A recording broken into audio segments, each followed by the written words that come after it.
Once upon a time, in a cozy house, there lived a playful cat named Pat.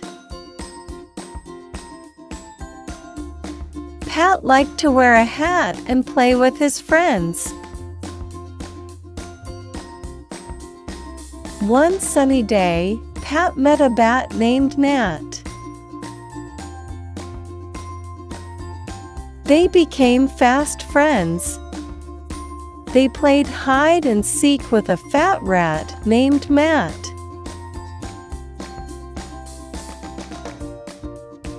Suddenly, it started to rain. They found shelter under a big mat.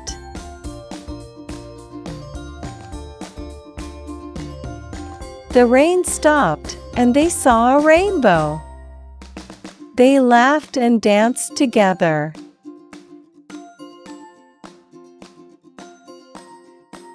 Pat, Nat, Matt, and their friends lived happily ever after, playing in the sunshine and rain.